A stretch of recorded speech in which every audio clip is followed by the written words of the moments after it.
All right, so I'm going to tell you another story. So I was in second grade, and they had a day when they invited the fathers to come and talk about what they did for a living. Danny DeShirley's dad was a pilot for Delta. That was really cool. He came in his uniform, and he had wings for all of us and maps of their routes. That was very impressive. But it was Denise Jackson's dad that changed my life. Denise Jackson's dad was a chemist, and he came in, and he did this demo of crystals that he'd grown.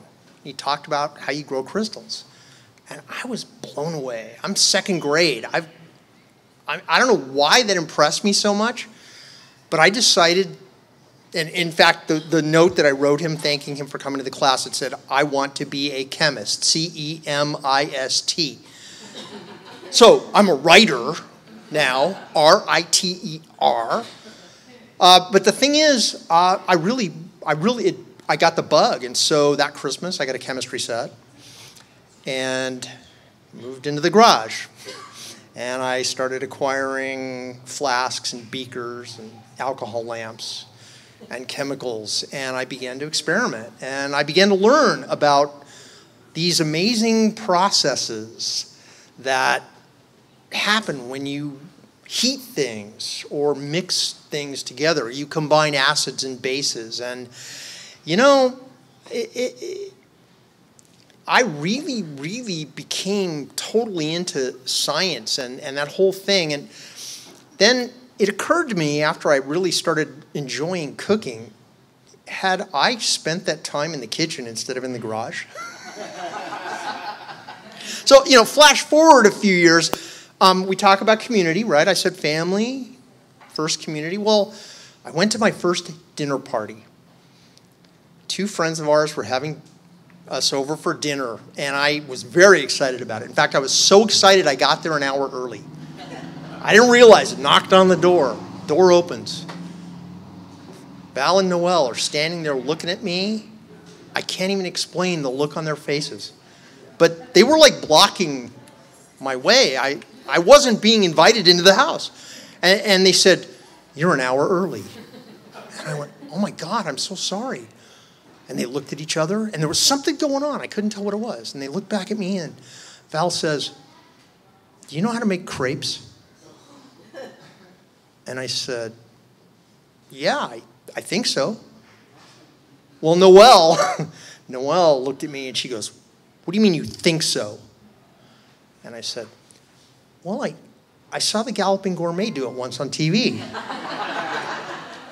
And they looked at each other again. The door opened.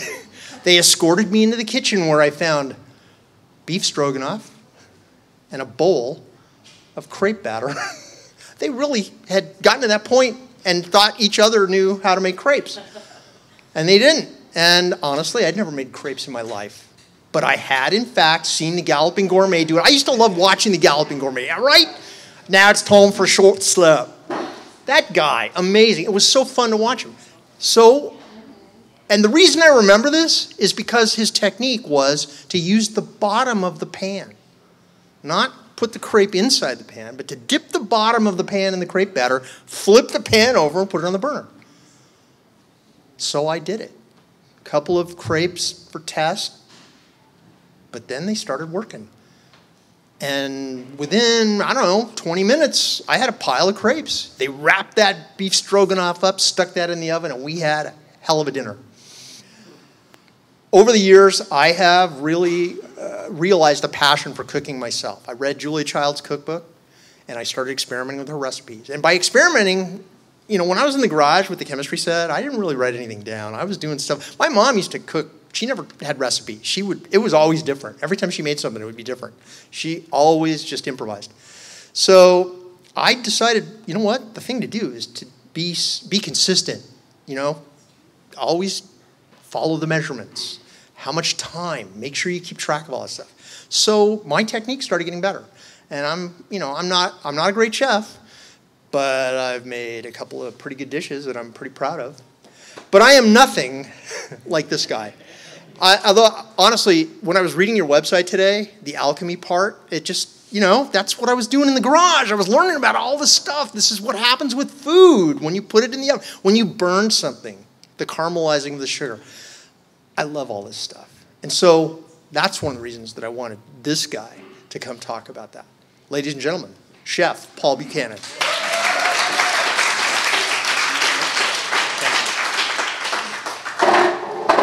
I've been standing all day, so I'm going to sit too. Right. I guess that's it. Well, anyway, the story that Stephen said about somebody coming to your school kind of just like triggered a little electric impulse and went back there and grabbed that information. I don't remember what anybody, and I mean anybody in my 6th grade class had their dads come and do, except the one guy. The one dad, he didn't raise it. He was a fisherman, and he, came home only so often because he was running a whole operation up in Alaska getting Alaskan king crab. So as a 6th grader in I don't know what that was, early 70s, our whole class got to eat king crab legs.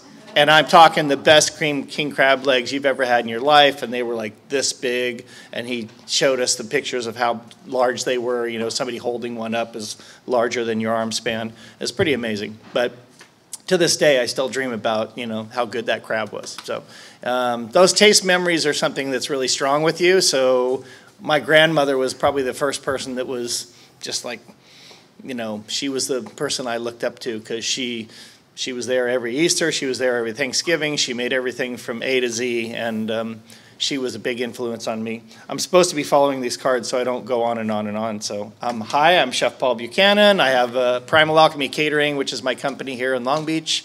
We've been around for, I don't know how long. It's 15, 16 years, something like that. I've always liked farm to table. I've loved, we had, as a kid, we had a little garden outside, and the thing is I knew that if I picked the cherry tomatoes, I could put them in my mom's leftover baskets, and I could take them in my wagon, and I could go sell them around the neighborhood. And the lady that had avocados 2 doors over, she had 3 giant trees that were as high as this ceiling, I think, when I was a kid. They were just monstrous, and they just rained avocados. Please take the avocados. Okay, and I would sell those for door to door for 25 cents a piece, and I would sell out every time. So I was kind of like the little marketing door-to-door farmers market guy, I guess, when I was about in 4th and 5th grade. So, but when the eggplants got ripe, my sister and I would conspire, and we would, as soon as they were ripe, just right about when my mom was going to be making that horrible eggplant dish for us, we went out there and took them, and we threw them towards the wall, which there was a line of bushes, and the eggplant would magically disappear and then splat against the wall, and we would, we'd just laugh because, we had destroyed an eggplant that we don't have to eat, which is great. Yeah, but now I like them. So anyway, let me see. So what forces shaped and inspired me? Gardening, that gardening experience probably was pretty strong because my family, that was right outside the door of my room, and I got to learn gardening, and I got to learn, selling, and then my mom tortured us a little bit and took a gourmet cooking class at Fullerton Junior College, and the stuff that she came up with and experimented on us was sometimes good, sometimes bad. But we had that family time around the table. We all sat around. My parents drank Almaden Mountain Rhine wine, and in the back of it there was little chickens running across on the label. And I just remember the bottle being on the table. And we bought our we bought like a half a cow every year at the Orange County Fair with another family, and then it'd all be wrapped up in paper, and then we had a chest freezer in the garage. And when you got down to where it was the liver, then I was not a fan of that.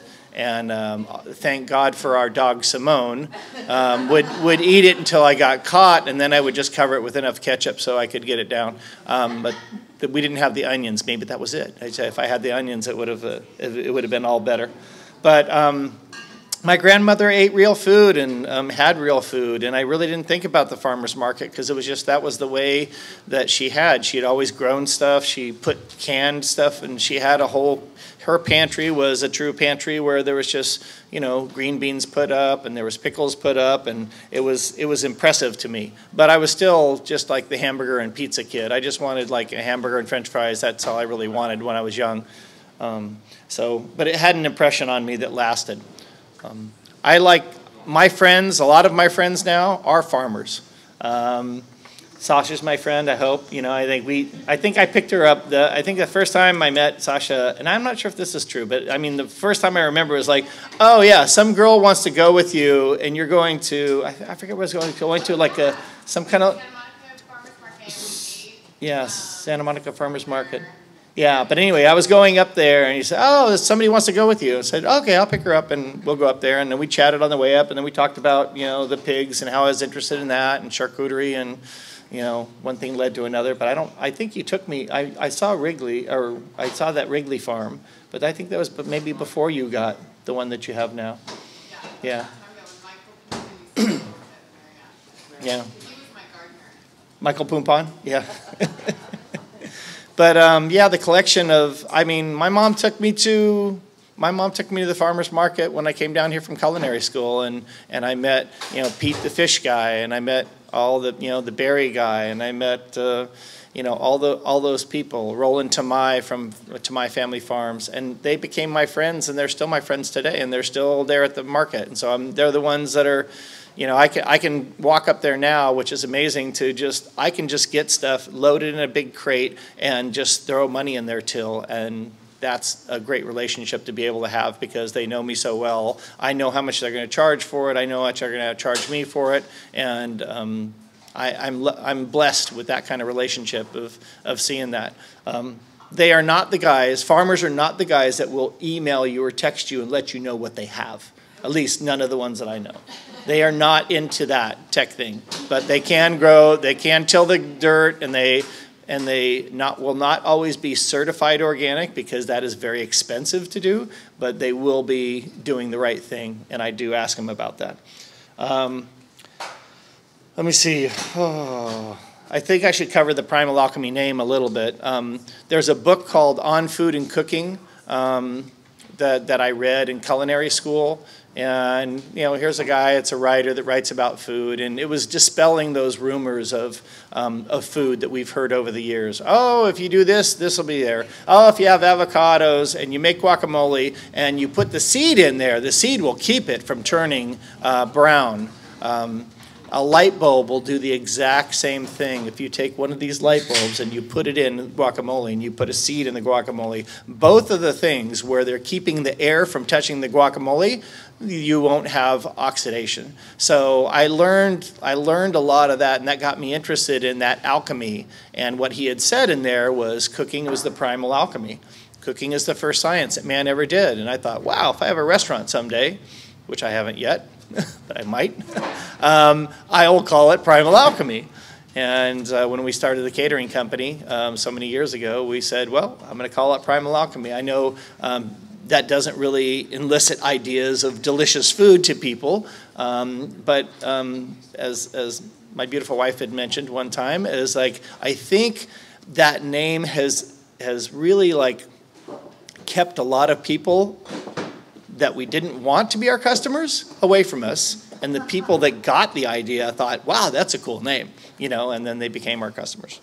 But I wanted to battle, I like to battle against the chemicals and fight for real food. So that's, I'm very, very happy to be experimenting and knowing all the chemical reactions that happen in food and what happens when you put acid on there in the form of lemon juice and lime juice, and what's the difference between those two, and then culturally, knowing all that. So it's, my life will never be boring. I have unlimited amount of things to learn. I will never stop learning.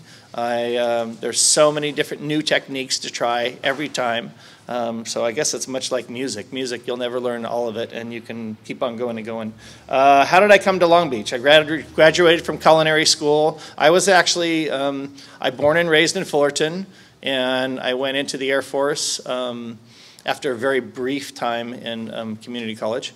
But I went into the Air Force and stayed in defense electronics for 10 years. And when I was 29, I said, I've got to go back to college. I looked at Cal State Long Beach and I said, I really don't want to be an electrical engineer. I was in electronics. And so I met a guy that was actually a construction worker of all things, came over to a friend's house when I was in the Marshall Islands and came to cook for us. And he did everything off the top of his head. And I said, I want to cook like that guy. So I did. I went to the California Culinary Academy and finally graduated with honors. My family was so proud that I wasn't a C plus, B minus student anymore. I got straight A's. So I guess I had found my calling. And they said, my chefs that I was learning from, work for the absolute best restaurant you can, and that will become your reputation. And so I opened Zagat back then, long before we had, Google and online searches. And Zagat said, okay, here's the top 3 restaurants in LA, and here's the top restaurants in Orange County. And then I proceeded to just like check off my list and go work for those places. And then so my reputation became, working for, the Patina and the Water Grill and all those great restaurants. But anyway, I graduated from culinary school, came down here, worked for whoever I could, and my mom was in Long Beach, and I thought, well, I'm a poor student, very poor. I come back, and I'm going to live with Mom finally, and she was going to be really happy about that. And she then, like I said, introduced me to the farmer's market and things. And then I met Dana, and I ended up staying here, because I had moved to West Hollywood and around a little bit, but I ended up coming back here, and she was going to help me find an apartment, but I think somehow, how did I end up talking you into moving in with you somehow? Because I was a smooth talker. It was just like selling those avocados and those tomatoes door to door when I was a kid. So I mean, I'd rather save the time for answering questions, so I'm going to keep on moving through my cards as best I can. What did I miss? I missed card number 2. Food is medicine and medicine is food. That is probably something that's more recent to me, just because it's something that's a driving message that I want to give to the kids that I teach for Days of Taste, which I'll touch on in a second. But there's, my grandmother was just like, just kind of know to, here, take a pill for it and it'll solve it. To food industry, packaging and not telling us what's in our food, which is really upsetting to not know that there's glyphosate in every single wheat product, every single corn product that's made commercially that's not organic. That's upsetting to me that I have, something that's equivalent of Drano or weed killer or an antibiotic that's killing the good bacteria in my stomach in all of my food, and nobody's telling us. So that's kind of upsetting. So I want people to know that food is medicine, and then you teach the young kids, and then they learn. And so I'm happy about not having any chemicals. I don't take any pills for anything. I don't take any drugs for everything, and I really just try to say, hey, I'm gonna eat better food, and I'll do a lot better like that. So. I think what I'm doing now is I've tried to be a forerunner on farm to table for a long time. Before it was popular, we were doing that. We were buying from those farmers. There was nobody else at the farmers market that I remember being a chef except for one Italian guy that had a restaurant up on Las Caras Diagonal, and I don't think he's there anymore, but he was buying tomatoes from Roland to my family farms. So he was the only guy that I really saw. And it wasn't popular to have that on your menu, and I was listing farmers' names. Alex, Weiser Family Farms, To My Family Farms, Garcia Farms. I wanted people to know on my menus for catering that, where their food was coming from, because it was important to me, and I wanted it to be important to them. So that's the way I got that through. Everybody else now is finally catching up, which is great, through media and other things, and because of the efforts of, like Sasha and myself, and it's really a small band of people in Long Beach. For 500,000 people that we have, it's a small group that are still just like pushing for things like that. Kelly Johnson was at the farmers market today as a market manager, and she's another person that's been, really in there in the fight of trying to get that farm to table stuff to us.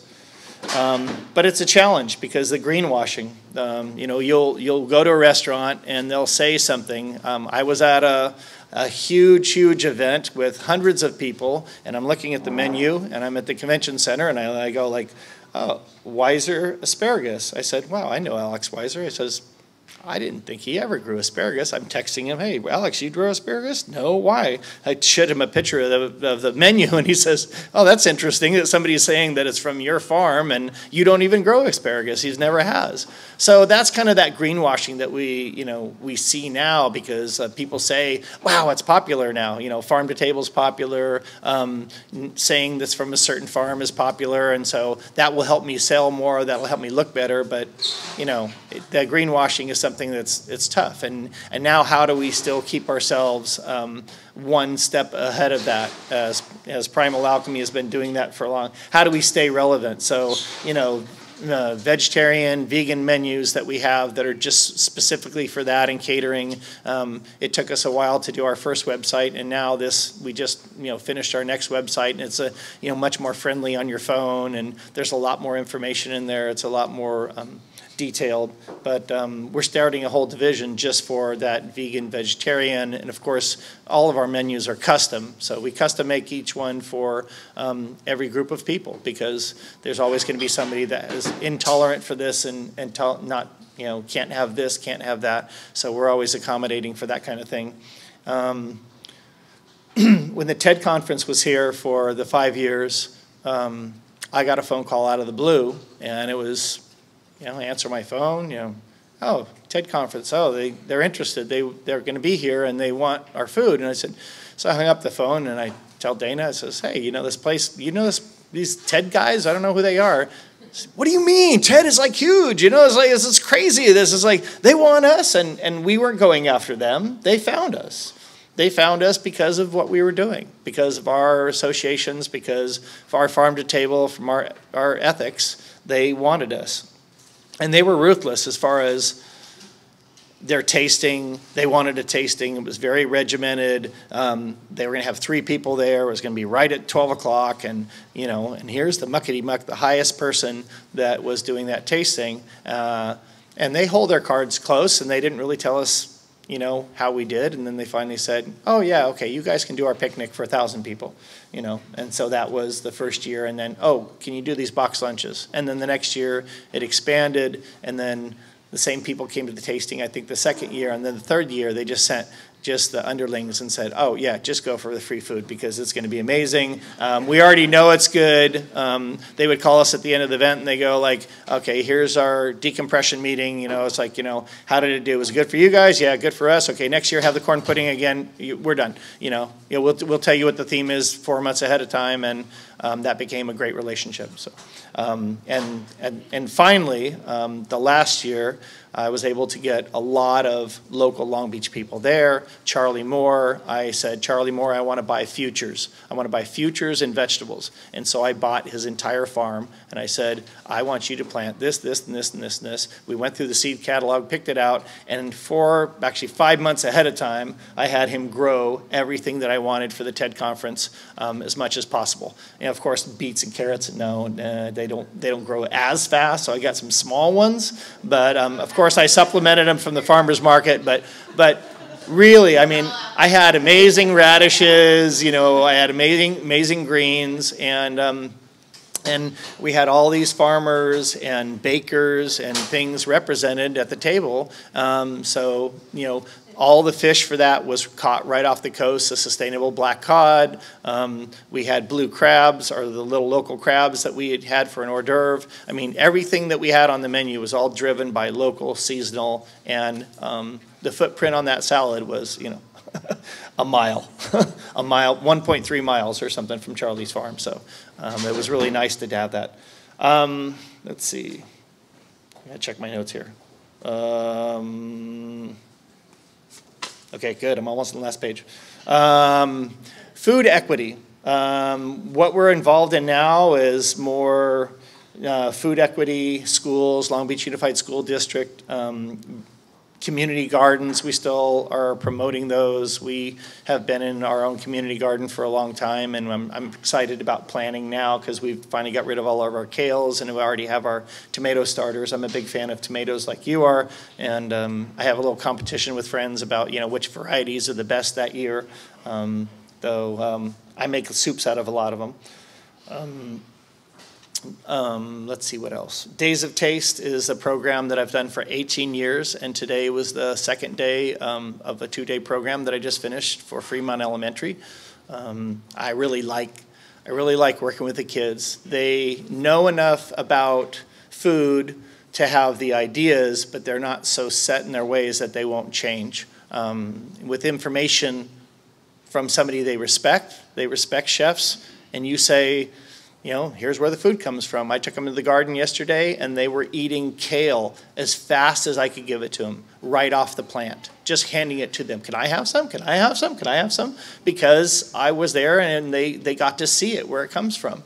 There's been years where we had carrots, and they pull them out, and they wash them off, and the kids are just eating the carrots. And then when they learned that they could eat weeds, when they could eat mallow, that's a weed. It grows everywhere. The mallow is, and they're just eating the mallow, just like the weeds. They were like great. They were almost better than goats. It just like mowing through all the areas and then just weeding the whole place for it. And parents were going like, I can't believe you're having my kids eat weeds. I said, well, they're great. They're nutritious. It's way better, less bitter than arugula and a lot of other greens. So knowing that, teaching them about stinging nettles, teaching them about, other things that are out there to eat that we're kind of having the blinders on and we don't see. It's very rewarding teaching them how to read labels, know the ingredients that they're eating, and those ideas of food is medicine and medicine is food. Sitting on panels, to talk about like straws and the challenge with that and plastic in our environment. That could be an entire talk I could give here for 2 hours on plastic, and along with Charlie Morris, my friend that knows far too much of the plastic we're producing that it doesn't go away. It's in the air, it's in the water, it's in the ocean. Thank goodness, Long Beach just said that's enough for styrofoam, and so we're making the right choice on those environmental issues. So I could talk forever, so I'm gonna just take a few questions now, and.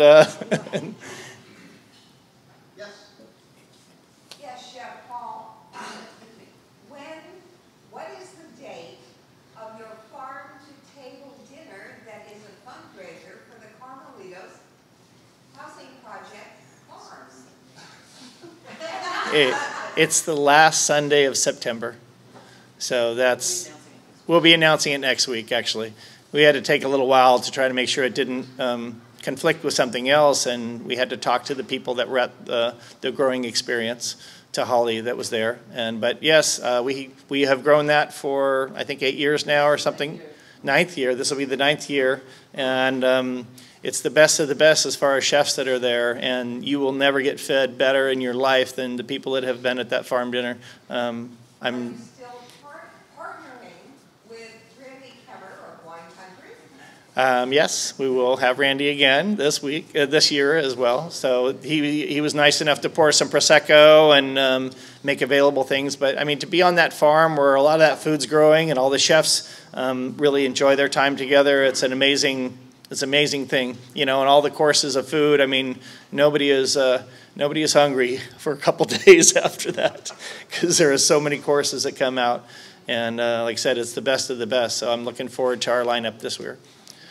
Okay, so I have any other questions? Yes. Where did you go to culinary school? At the California Culinary Academy in San Francisco. Allison, what are you gonna ask? Who, and I'm probably, this is like multiple questions, but who's your favorite chef? Like who and why? Like why do you love this chef so much? Who was your inspiration? I got a chance to work with Thomas Keller pretty early. I was before that he had French Laundry, and I worked with him, and we were doing a course up in West Hollywood, and he was doing a dessert course, and he had about I think he only had about 80 people to feed, but he had one little round crock like this of creme brulee, and I go like, What are you going to do with that? You just have one crock. That's it. He says, oh, no, no, no. We're going to take one spoon at a time and put it out on the table, and then you're going to sprinkle sugar on it, and you're going to brulee each spoon, like one spoon. That's all you're going to do. And I went, really? Okay. You know, and so it ended up being this little flight of desserts, and that was one of the components that I got to work on.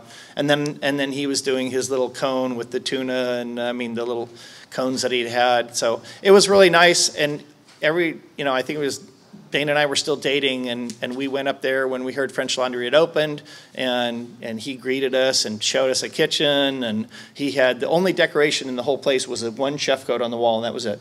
There was nothing. There was no artwork. That place was stark, naked, and he was serving, I think we got 18 courses or 16 courses to our table, you know, amazing food. And then we went up several years later, and then so hard to get in. But I think I've been up there 3 times. But every time he's very humble. But he's, you know, he was driven, and it's quality and focus. And you know, the single most important talent of any cook is to be able to season food correctly. You know how to season with salt or something, or salt and pepper. And that was it. You could teach other things, but it's, you know, you want that excitement from a person that they like to cook. They like to cook, I can teach you, you know, but you have to have at least that curiosity and drive and willing to just show up. You know, if you show up, I can't tell you how many people have tried out in our kitchen and never showed up. They never showed up. They showed up late. They made excuses. You know, you have to show up.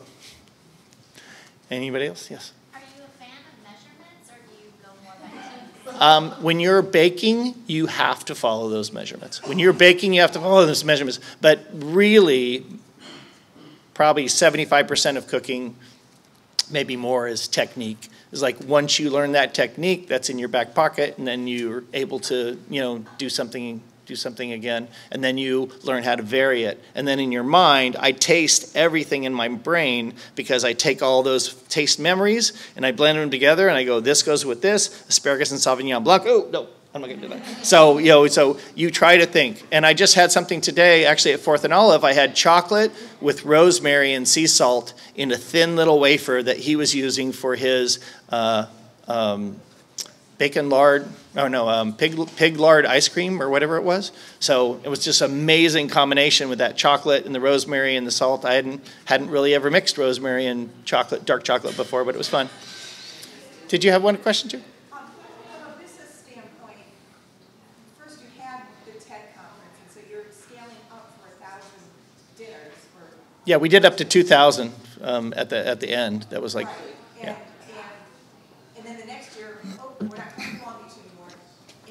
And then you have dinners for 20, or you have dinners for 60, or you have dinners for 400. I mean, how do you guys scale your business to be able to whip that out? Yeah, well, much like gardening, do not get into cooking as thinking that you're going to have an $80,000 a year police retirement program. It's not going to happen. So, you know, I could have easily chose to sell cheaper food to people and have no conscience and probably be a lot more made more money from it. But I have chosen to stick by my standards and what I feel strongly about, and not make much money, but still have a great life here in Long Beach, because I love Long Beach. Yeah, love being here. Thank you very much.